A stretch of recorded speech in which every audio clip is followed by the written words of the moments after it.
Welcome back to Planescape Torment. It's been a bit. I'm sorry for that. Crazy things going on. Okay, back up. And this is where we were, right here. So, load.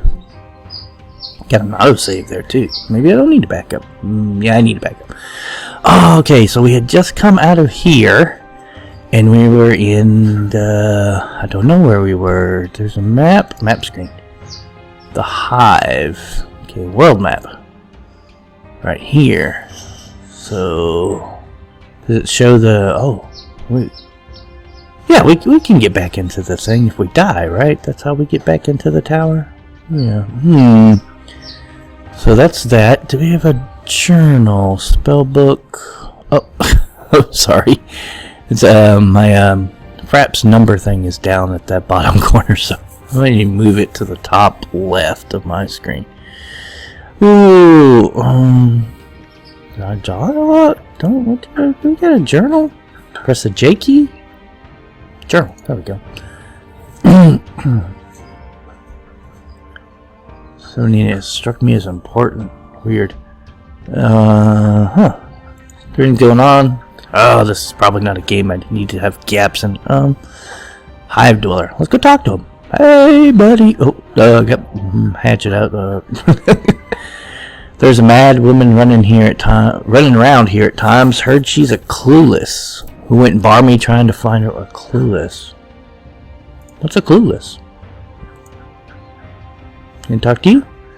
I saw some poor barmy chit ranting and scampering about the other day. I wonder if she hasn't starved or gotten herself killed, addled as she is. Huh. So, chit. I think that's what they mean for female, girl. Basically, chick, I guess. Hey! A lot of people come around here to mourn their dead.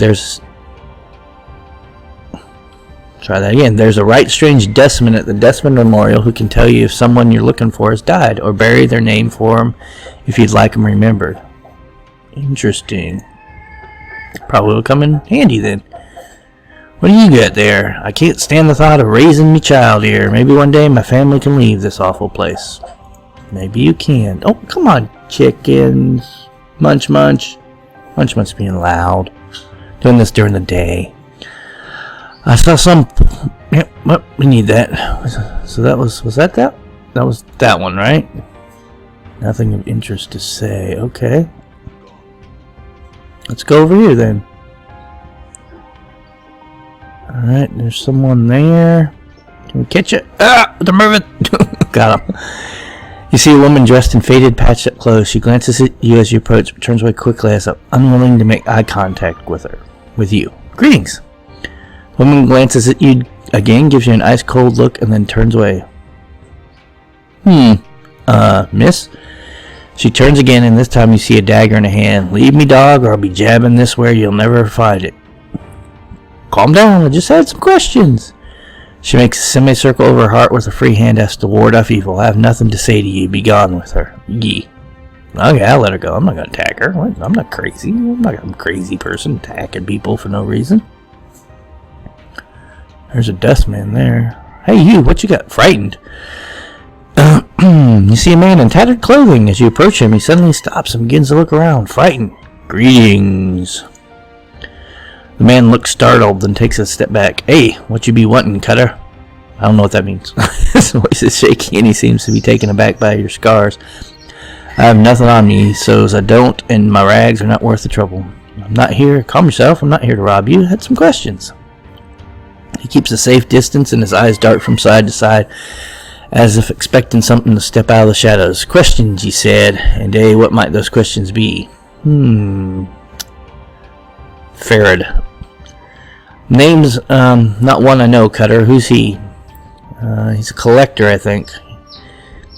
He thinks, well, then he most likely has a kip in the Rag Picker Square. Then you might want to look there during the day. That is not a nice place at all. Where is Rag Picker Square located? It's a few blocks from here. Go west from the mortuary as far as you can go, and you'll run right into it. Careful when you're around there, though, Cutter. The collectors there don't always wait for a body to die before collecting them. Got it. I've got it good enough with you. Um. Hey, he licks his lips as he turned to leave. Cutter, you might think he studies you for a moment. You could spare a few coppers for a blood who'd helped you on your way. Not many around here do that for a fella. Enough for a man to wet his tongue after all that talking, eh? Ah, what, I got 109? I'd give him 10 coppers. He glances around to see if anyone saw the exchange and tucks the jink in his folds of his robes. Thank you kindly, Cutter. Made the lady's shadow pass by you. The lady, what do you mean? The mistress of Sigil. You've not heard of her? She be blessed or more cruel. Know little about Sigil, indeed, he laughs weakly. Lady's word's law here in Sigil, he thinks for a moment. Except she don't say much. Dead silent she is, actually. Some law. He looks at you warily. Don't want to be talking too much about her, Cutter. You don't want to cross her shadow, nor be singing her praises, alright? Now let's say no more about it. Rattling your bone box about the lady is dim indeed. Farewell, then. Okay. What? That was a question mark. What's this? Huge monument. There is no name or plaque identifying what is honoring. Interesting. No, we gotta talk to people. What's this? Harlot. See a tired woman dressed in tight leather bodice and leggings. The odor of cheap perfume surrounds her like a cloud. Her face is covered with a mask of crude makeup. She smiles as she sees you. What don't you say? And chit with me for a bit. Greetings. The woman looks coyly at you. Now you look to be blood who's lost something. Maybe I can help you find it. Oh? What good fortune. We probably lost what we're looking for back at your kip. I'm missing a journal. What you talking about? I'm not missing any. Did have some questions. I'm not a tout. She frowns and rubs two fingers together. Unless you get some jink to pay for my time. I can pay how much? For a handsome basher like yourself? 3 coppers. Okay, 3 coppers. Aye, then she slips the jink in a palm where it promptly vanished. There were some things I wanted to know. Tell me about the city. What is it? Sigil, you mean? The city beneath your feet rising to either side of you. She smiles, makes visitor's stomach gallop. It does. Where exactly is Sigil? Center of the plains, to hear it told. She snorts. If you believe that wash. Why is it wash? Well now, love, according to the Greybirds and scholars and governors and all the rest of them rattling their brain boxes, they say the plains go on forever. She taps her head. Who's to say where the center is? And some other questions. Oh, what's of interest around here? She puts her hands on her hips and pouts. Depends. Looking for work. She laughs. You're asking me what you thinking of becoming one of the sisters? Yeah. She nearly buckles over in laughter. The screeching is similar to a drunken harpies. Eventually the gales will have to subside and she takes a deep breath. You're a rich man, you are. What else of his interest? Oh, never mind. Well, can you support me some jink?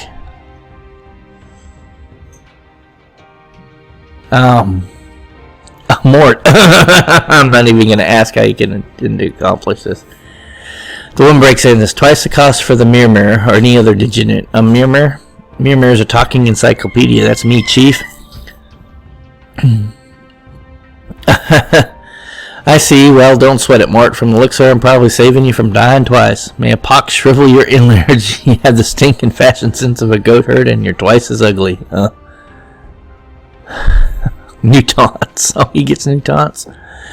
Mort stares hypnotized as the harlot lets loose a stream of obscenities. At the end of the verbal avalanche, Mort is silent for a moment, and then he turns to you. Wow, Chief, got a few more taunts for the old arsenal. He turns back to the harlot who is sketching his wrist. I'm also in love. Okay, so Mort can get taunts, depending on how we interact with people. That's interesting. That is interesting. I am loving this game, and it's been a while since I was able to play it. That's certainly true. Pox, that's a name. Ooh, let's look around real quick. Frightened. Ooh, what's this guy? He's a thug. Probably don't want to go near him. He's probably gonna attack us. Dustmen are here. Should we talk to this guy? Oh, now I'm scared. I don't want to die. These are these kind of games that you gotta save, right? Yeah, let's save. Just save it real quick. Just save it. Just save it. I don't want to go back. Oh, yeah, it's okay. Let's talk to him. No, yes, good. The cowled figure is haunched by the mortuary gate. His face is obscured by the shadows of the hood. What Lily can see is his chin, which is covered with stubble and appears a foul green and purplish rash. The rash seems heaviest around his neck, fading as it crawls up to his chin. Greetings. The figure doesn't budge. There's a moment of silence, and he responds in a high-pitched voice that sounds more suited to a girl of 10 years than a man. Hey. Hi. I guess hi. Who are you? Pox, am I? Hi. Pox? Mother and father named me, wished to pox on firstborn, a curse given came true, it did. Hi. Again, your eyes are drawn to the purplish green rash covering Pox's chin and neck. Oh, I had some more questions for you. What are you doing? Wait for ditters, do I, hey? Ditters, corpses, why? Find a ditter, take him through the gate, get some drink, then again I wait. Is the front the only way inside the mortuary? Hi, only ditter or dustman go in the gate, they do. You want Pox make you ditter again? Again? Hi, many time you ask. Pox will always do. How many times exactly? Many time, hi. So we've met before. Hi. You keep saying hi. What do you know about me? You a ditter who don't stay ditter for long. Yes, I'm going to say yes, because I guess that means yes. Deal with Pox, you do. Do you know anything else about me? That's all he knows. How about I just pretend to be dead and you sneak me in? Let Pox see you play ditter. You play ditter, dude? Pox gets you in. Never mind. Well, I don't want to go back to the mortuary. I guess that's the way my way back in, then.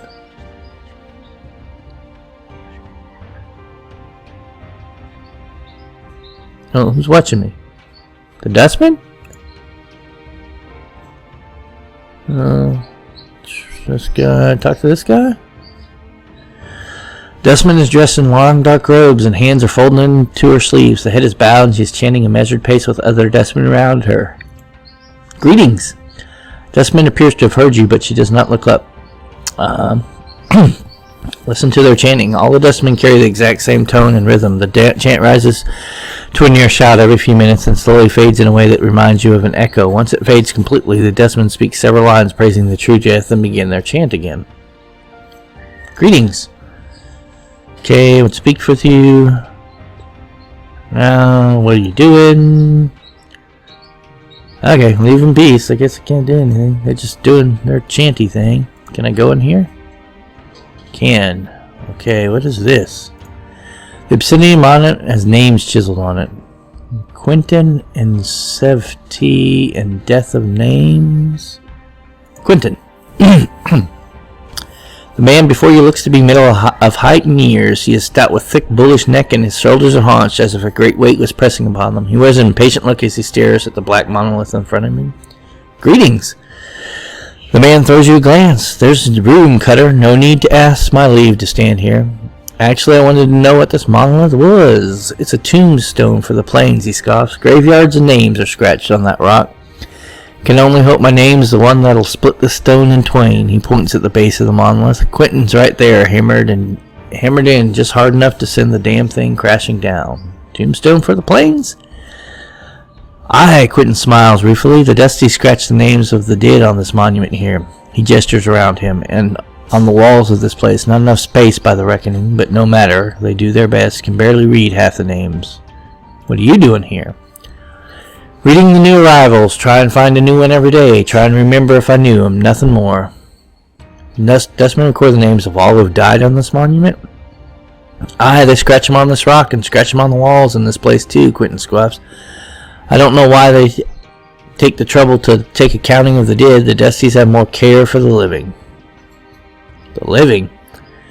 Aye, you know about the dustmen mourners that come to this place. They aren't mourning the dead, see. They're mourning the living. You can barely get a word in the Medjwise without them asking to mourn some poor living Burke for you living. Why do they mourn the living? You got me, Cutter, he shrugs. Might want to put the question to them. Seems to me that dead are twice thrice worth the pity of any poor sod living in this pit. He nods at the monument. Every name on there is blessed in my book, it is. Ever know anybody who came back after their name was put on there? You mean come back from death? Quentin shakes his head. Not a one, Cutter. Everything that lives dies, and that's the way of things. He shrugs. Still considering the plan's going forever now. I suppose anything's possible. Suppose so. I had some questions for you. What are you doing? Reading new. Okay, that's it. We got him, I think. You poor sisters. Okay, should we talk to her? Or Death of Names? I don't know.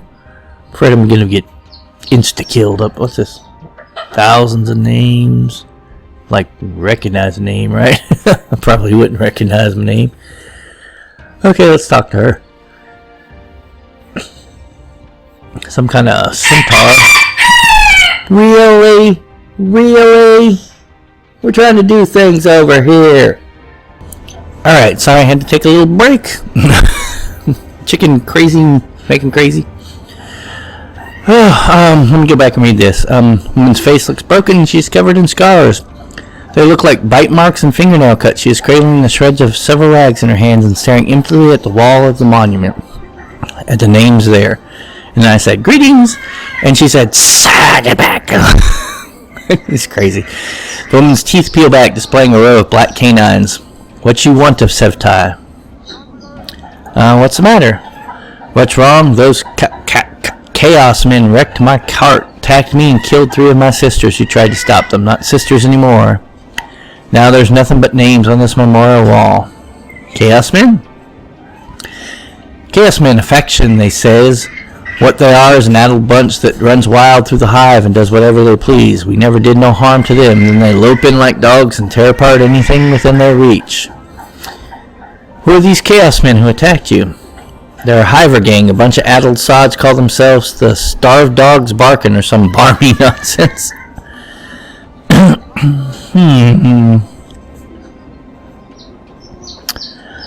Let's see.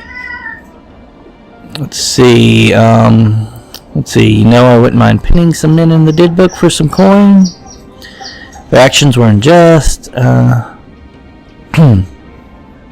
Let's do this one. Their actions were unjust. If you wish, I can see that the matter is rectified. If 3 deaths they cause, then 3 deaths shall these starved dogs suffer.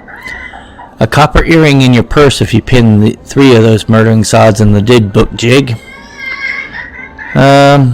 I'll see to they're put in the dead book. Can you tell me where they might be found? Go to the south gate spire ward from here.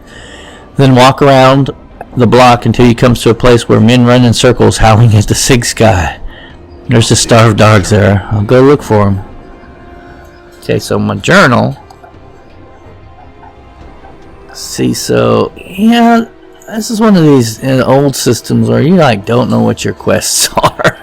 This is gonna for someone like me with a memory like a etch a sketch on a vibrating bed. It's gonna be hard. Oh my gosh, quests. Is that? Oh, there we go. Find Farard. Find my journal. And help Sevtai get her revenge. Completed ones. Okay. So, okay, we got this now. Okay, now we figure. I don't know how I got to that screen though. God. Chickens are going crazy. They started crowing, and the only way to stop them from crowing is to give them bread. But they, oh my gosh, bread. Bread is like, if you, like, your kids came home and you were like, hey kids, you want this tray of brownies and cupcakes? That's what it is to them. They love that bread. Who's that? Oh, there you go. Oh, she's gone. Okay. Death of Names. You see a dustman with a crooked smile frozen on his face. Despite the smile, his eyes are as dull as stones. His right arm is shorter than the left, and he keeps it tucked to his side as if cradling a small child. Greetings?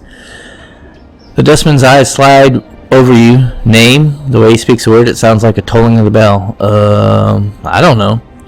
No name, can't help you. The dustman speaks in a curious sing-song voice. Need to give a name if you want to see where it's died. What? Given a name when you're born, give it back when you needs it no more. Death of names, death of names. His eyes swim across the monolith and the wheel walls of the area. Buried many names here. Death of names. Tell me your name. I'll show you its grave. DNR. That's the lady we met, right? His eyes roll to the back of his head, then pop back with a wild gleam. His eyes run across the walls of the monument, screaming, getting names at inhuman speed. He then points at a section of the wall. Buried. Examines the body he's pointing at. Chiseled in the black stone in a tiny cramped writing is the name you requested. It is almost lost beneath the sea of names around it. Had another name? Doll? Shakes his head. Not dead yet. That name is. Not buried here. Not time, not time. Let me try another name. Adon.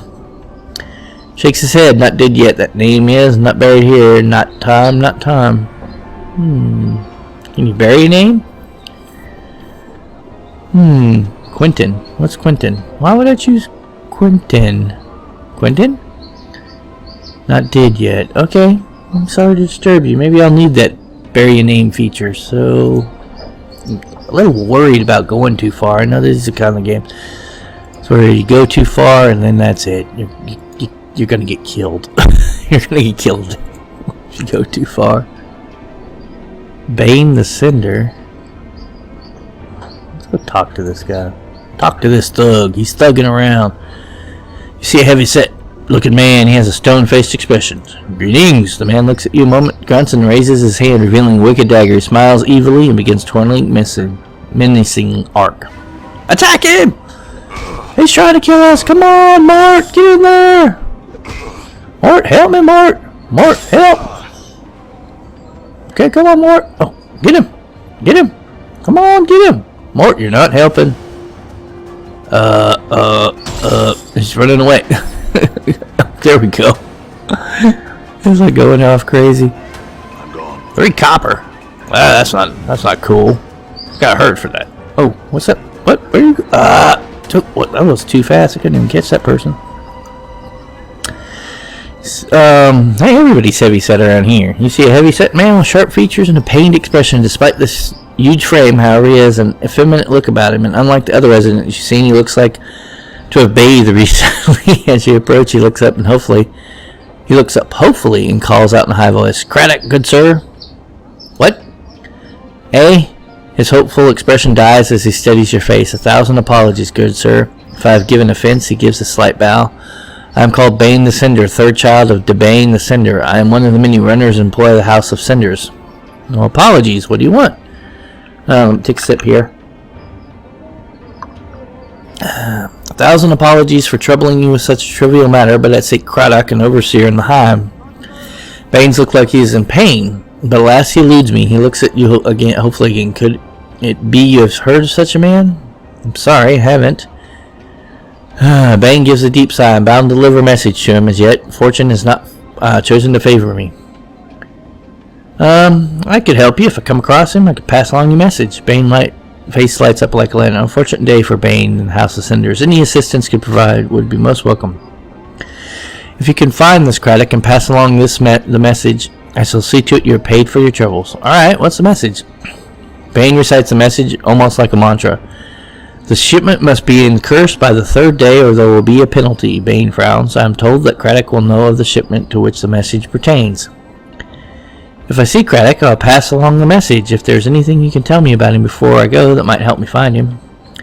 He is said to be a giant of a man, stern of features, that he is an overseer in one of the hive marketplaces. Alas, I know little else than that, good sir. That's good enough. Bane bows. Thank you. Oh, I looked up and saw this because I was reading it. I thought, oh, he fell over and died. No, that's like, thank you, sir. Should fortune favor you and you are able to bear the message, Craddock, be so kind as to return and tell me of it. I will see to it your efforts are rewarded. Very well. This is literally like. Okay, let me see here. Okay, we're on the other side of this monument. There's what's this person? The Post. Interesting, the Post. Anna. So we talk to the Post or Anna? The Post. Anna. Uh-oh, she's talking. Let's go over here. The Post.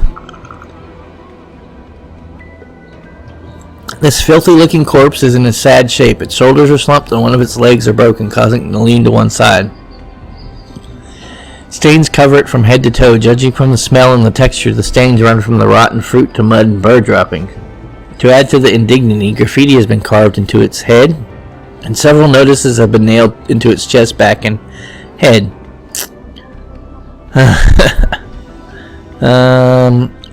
Thought I was in bad shape. Don't all those nails hurt? The corpse makes no response. Examine the corpse. Despite the many stitches, the corpse rotting skin is peeling in several places, revealing long stretches of muscle and bone. You guess that the zombie is frequently used as target practice. The fruit and mud stains aside, some of the tears in the skin still have rocks and bits of glass lodged in them. One wicked-looking cobblestone is still embedded in the side of its head. Oh, how nice. Pry out the cobblestone. I gained an item. That's okay. I gained experience for that. I don't know why. You grab a hold of the cobblestone and pull it out of the corpse's head. Traces of brain matter and rotting flesh slowly drip from it. It looks like whatever was in the head turned to ooze long ago. Oh my gosh. Examine him again. Okay, examine the graffiti and notices. A number of leaflets have been ruined by rain, but some of them are still legible. One tacked to his back is from something called the Office of Vermin and Disease Control. The one on his forehead looks like a bill of fare for a restaurant. One on his chest looks like an official notice, and another appears to be some sort of want ad. The post for... click for more. Office of Vermin to the Hive citizens wishing gainful employ with the most honorable and generous sigil government. Inquire forthwith at the Office of Vermin and Disease Control to help stem plague of brain rats. Bounty is paid. Copper given for each rat tail brought. Tails must be genuine and from rat only. No cat, dog, or fiend tail accepted. Office several streets south and west of Mortuary Gate in the Lower Hive. Ask for official inspector in charge, respected Phineas T. Lort. Okay, examine other notices. Gotta click for more.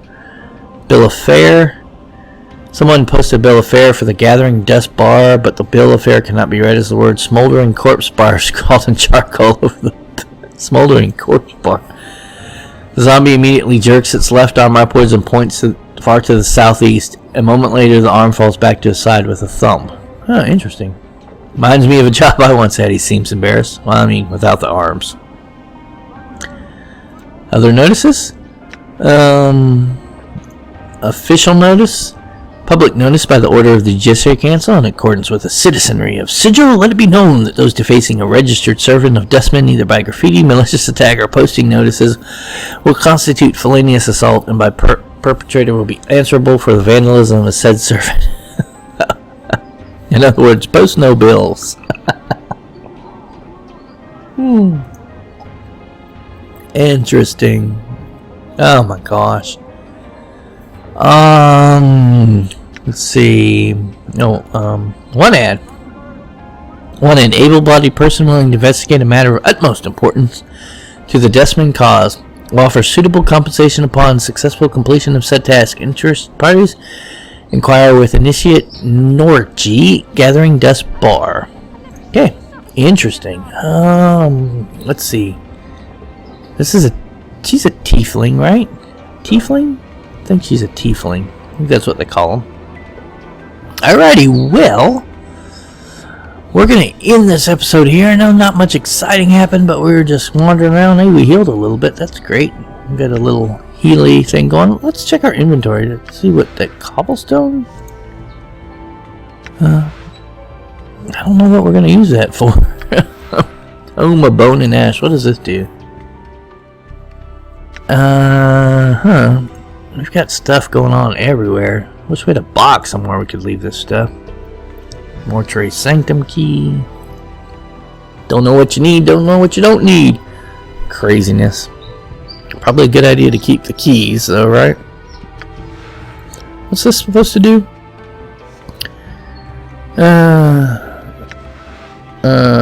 Ooh, nasty. Okay, well that's good. Let's just escape from that. We're going to end this episode here, and we'll begin with talking to Anna. See what she's got to do, and maybe get some of these quests done. Thanks. Jeez. We'll be having more interesting episode next time with maybe some more combat. Alright guys, if you like this episode, please leave me a thumbs up, comment in the comment section below, and subscribe to the channel for updates on this series and others. Talk to you later.